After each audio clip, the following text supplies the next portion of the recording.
SEA Basic Training, Breaking Contact.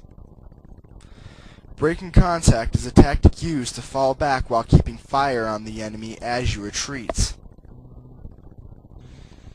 The following is what breaking contact looks like on paper.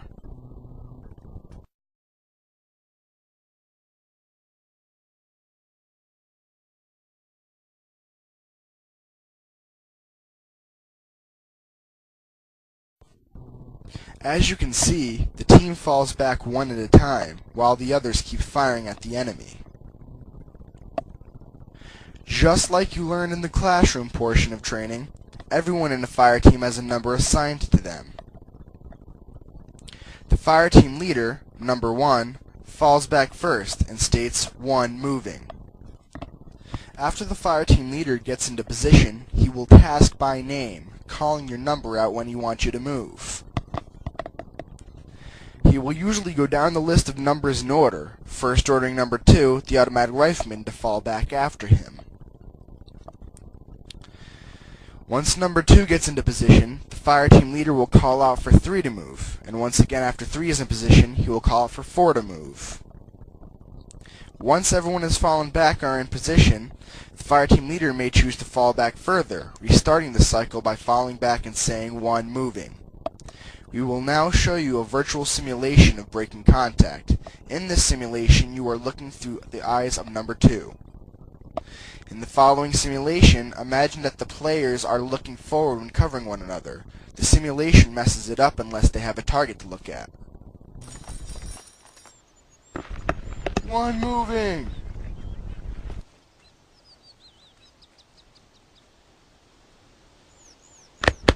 2, go!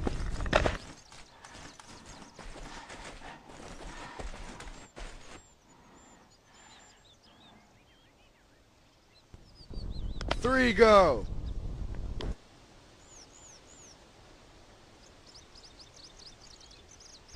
4, go!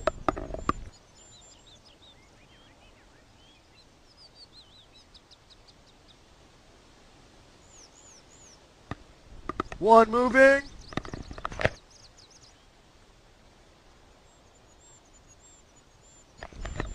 2, go! 3, go!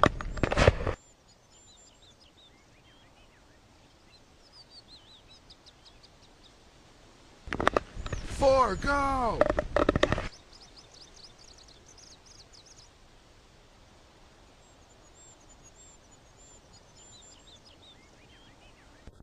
Now you should view the next video, Ambushes.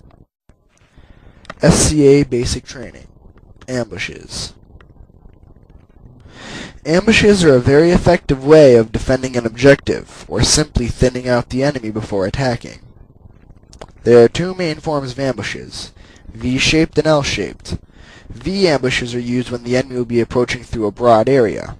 L ambushes are used along specific paths. The keys to successful ambushes are stealth, firepower, and timing.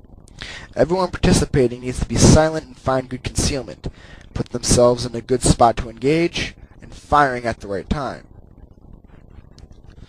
The following is what a V ambush would look like on paper.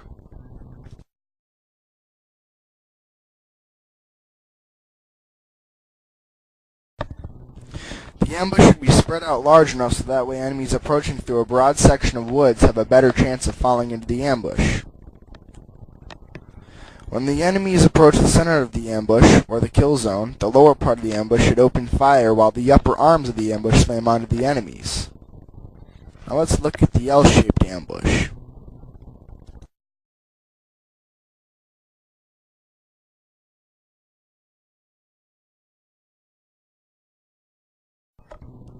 L-shaped ambushes are meant to be used on pathways that the enemy will use. Lower element of the ambush gets on both sides of the path, and the upper arm of the ambush extends along the path, either on the left or right side. When getting into position, remember to stay low, stay near objects like trees, because they make your silhouette less noticeable, stay in the shadows, and conceal yourself with leaves and such. C.T.F. movement tactics.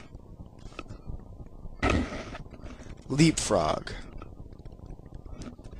Leapfrogging has troops moving tactically, covering one another.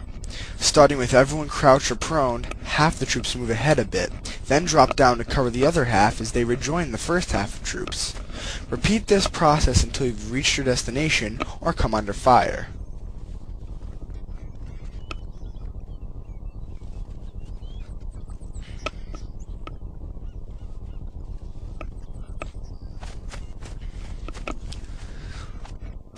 Fire and maneuver. When you encounter an enemy, half of your unit should engage the enemy from long range as the other half moves to an unexpected spot. From that spot, the assaulter should then engage the enemy on their flank. You should have your heavier troops on support with your lighter troops on assault.